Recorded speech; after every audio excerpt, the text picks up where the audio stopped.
Hello internet and welcome to Film Theory, but not the kind where we look at Judy Hopps being on Crow, Wally being a cannibal. What are these thumbnails? Instead, I'm talking about waking up at 8 a.m. just to listen to your old white guy professor show you the stair sequence of Battleship Potemkin for the 10th time.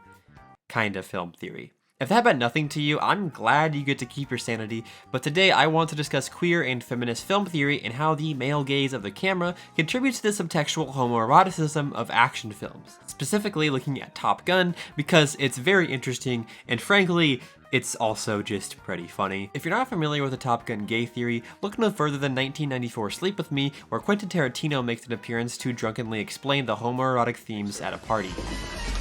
It is a story about a man's struggle with his own homosexuality. That's serious. That is what Top Gun is about, man. To understand how and why this is a thing in the first place, we have to understand the idea of the male gaze. That's with the Z, by the way, the other one we'll look at a little later. The term male gaze was first applied to film theory and expanded upon in Laura Mulvey's essay Visual Pleasure in Narrative Cinema, published in 1975. This text is pretty dense, but essential in understanding how power structures are portrayed between men and women and how they're reinforced through film. Mulvey states that in a world ordered by sexual imbalance, pleasure in looking has been split between active/male and passive/female. The determining gaze projects its fantasy onto the female figure, which is styled accordingly. In their traditional exhibitionist role, women are simultaneously looked at and displayed, with their appearance coded for strong visual and erotic impact so that they can connote to be looked at-ness. Oh, okay, so think about pretty much any film you've seen with a male director. Think about how women's bodies are shown off and how women are often relegated to play a more passive role in narratives. That first one has become so commonplace that it feels normal when a woman's body is chopped up and shown in parts.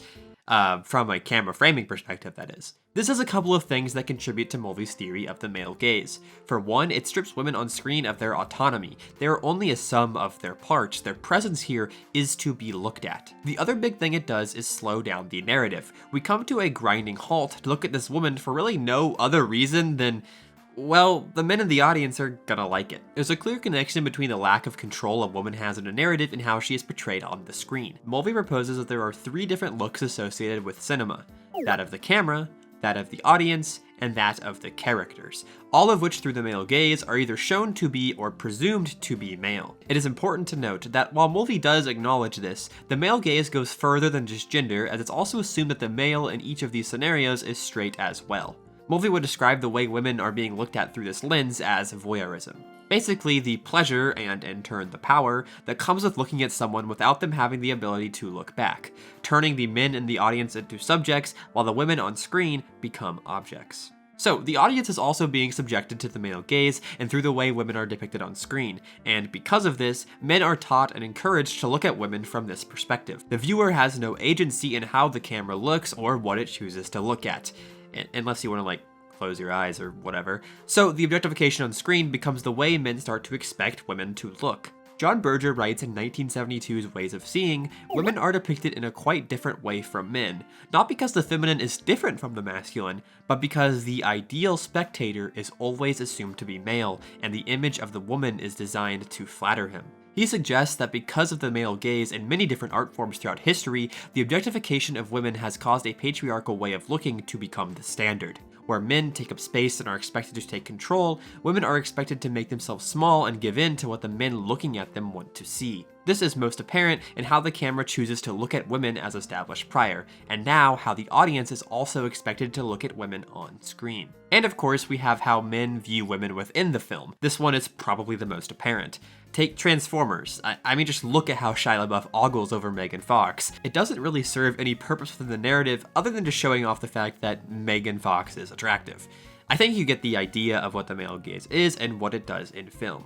Before looking at it through a queer lens, though, I want to give one more example that really shows off all three of these assumed male spectators within one sequence. Mulvey references Alfred Hitchcock's 1958 film Vertigo, as well as his 1954 film Rear Window, as key examples of the gaze. Now, there are arguments made against the male gaze in these films, and you could read that down below if you're interested. I do recommend it, but that is a little bit outside the scope of this video. So let's just turn our attention to Vertigo. A great example here is the sequence in Ernie's restaurant where Scotty Scotty is staring at Madeline. You don't need to be familiar with the film to be able to identify the gaziness of this whole sequence. We start with Scotty looking over, then the camera slowly zooms out and pans left almost to a halt before we see who he is looking at, the object of both his and the camera's desire. We're able to pick Madeline out of the crowd thanks to her green dress against the red background, as well as the slow zoom onto her. What's interesting is that this scene is followed immediately by a more traditional eyeline match, where we look at Scotty, then see from his POV.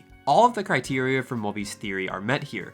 The narrative slows down purely to look at a woman, she is being looked at by Scotty, the camera, and in turn the audience, placing her in the crosshairs of every gaze. Now, if you've seen Vertigo, you could argue that she isn't unaware of Scotty looking at her, it's a whole thing. But the core principles of the male gaze are at the forefront of what we're looking at. Also, that example comes directly from this video right here by Film and Media Studies. Thank you so much for what you do. You've saved my ass so many times. Before we go any further, you should totally turn your gaze to my newly opened Patreon as well as my memberships. And whoa, would you look at that? 0% of my audience is subscribed. I think that's illegal this month. Now, this male gaze is incredibly prevalent in the action movie genre, a genre heavily associated with men and men alone driving a narrative. However, while these films are full of testosterone-boosting action and depictions of chivalry that the male audience is supposed to envy, action films begin to take on another meaning entirely when examined through a queer lens. As stated at the beginning, Top Gun, releasing in 1986, has garnered a reputation as a subtextually gay film, of which the queer reading almost eclipses the intended themes in pop culture. If you want more examples of this, I recommend checking out this video right here.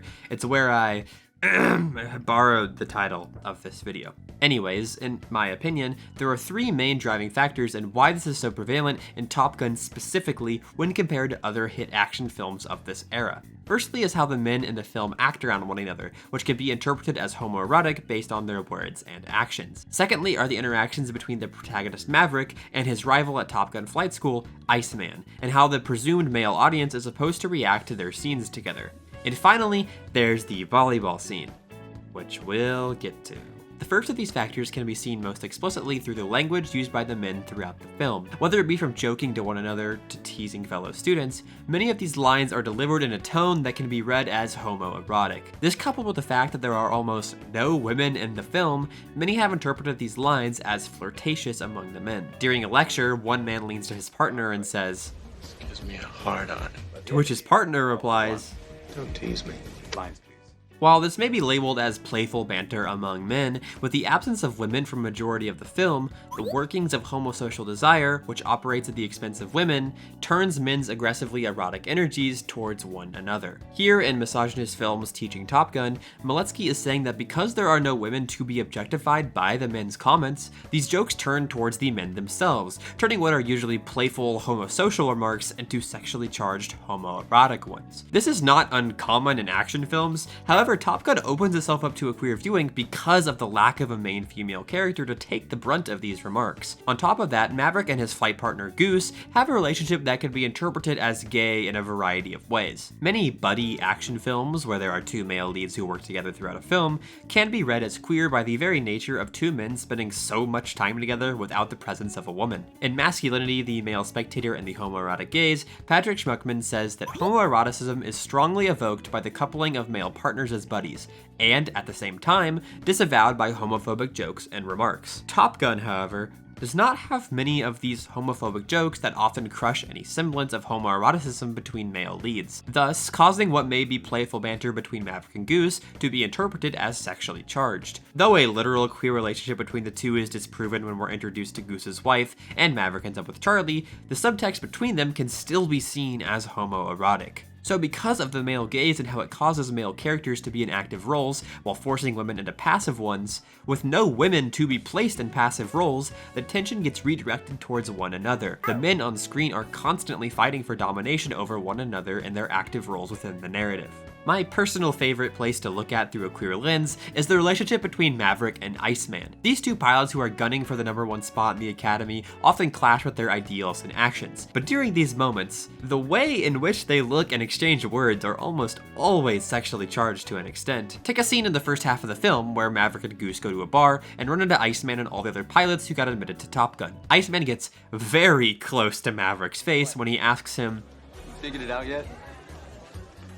What's that? Who's the best pilot?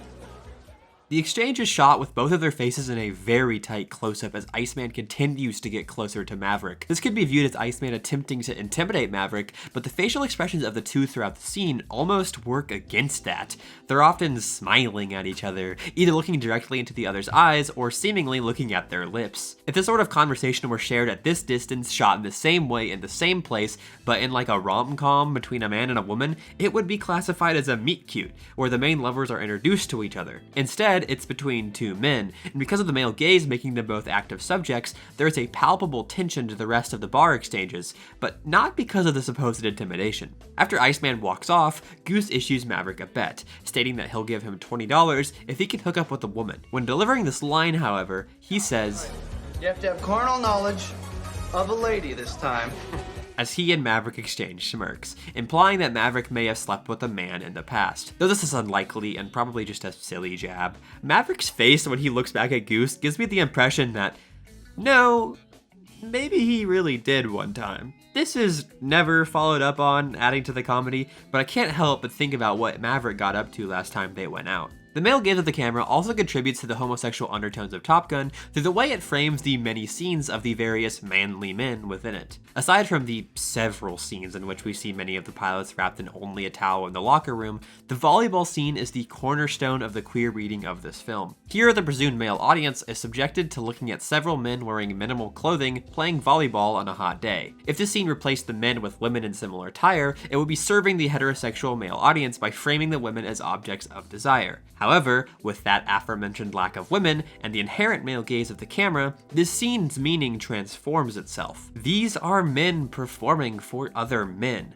Both literally in the film, as we see multiple other guys watching, but also the only other spectator in the scene is the camera, meaning that the men in the scene are being viewed solely by assumed male spectators. On this point, Schmuckman says that the fact that the action genre's display of his heroes' eroticized bodies is mainly addressed to a male, straight audience establishes homoeroticism as a constantly present but highly ambivalent undercurrent, meaning that because not only is the spectator assumed to be male, but also assumed to be straight, these bodies are being eroticized, but that eroticism is not intended to be taken in a sexual manner by the presumed audience. If the audience is male but also gay, the eroticism brings the homoerotic subtext that runs throughout the film to the forefront, the subtext that is often overlooked by straight male spectators and a product of the male gaze of the camera. Okay, after all we've learned today, I'll finally address the obvious question. Is Top Gun a gay movie? I want some butts! No, I don't think so, at least not intentionally. At the end of the day, Top Gun is a piece of American military propaganda, and one that has stuck around in the cultural zeitgeist long enough to earn itself a sequel. Interest in the military bumped up after the film's debut, and I'm not gonna lie, hearing the opening theme made me want to reply to all those emails I get about enlisting. Even though I'm not allowed, they should really check who they're sending these to. I think this is a classic case of intention versus impact. Obviously, the main target demographic for Top Gun, old straight guys, are the intended audience, so they took away the intended themes about patriotism and having a strong sense of your own morals. Other audience members who fall outside of the assumed demographic take different things away. Especially when the film came out in the mid-80s, the climate surrounding the AIDS crisis and of gay men specifically meant that at the time, most films were not going to explicitly appeal to gay men, so most queer film goers found refuge in subtext, in these queer-coded films and characters. Even if it goes against the intention of the core message of the film, people are going to take away what they're gonna take away. Personally, I find comfort in reading through the lines and recontextualizing stuff through a queer lens. It helps me understand my thoughts and feelings in media that I enjoy, even if they weren't meant with that explicit purpose in mind. Though the landscape of film has changed since Top Gun released almost 40 years ago now, and queer media is more accessible than ever, depending on where you live, of course, I find a lot of people enjoy going back and being like, hey, you know that show I liked growing up? That was pretty gay now that I think about it. My local historic theater was showing a lot of indie queer films for Pride, and mixed into all of that was Top Gun. It's clear that this film has had staying power in multiple different demographics for multiple different reasons, and I just think that's pretty neat. Anyways, let me try that Matt Pat thing again. Hello internet and welcome to Film Theory. Did you know that Goose wanted Maverick the whole time?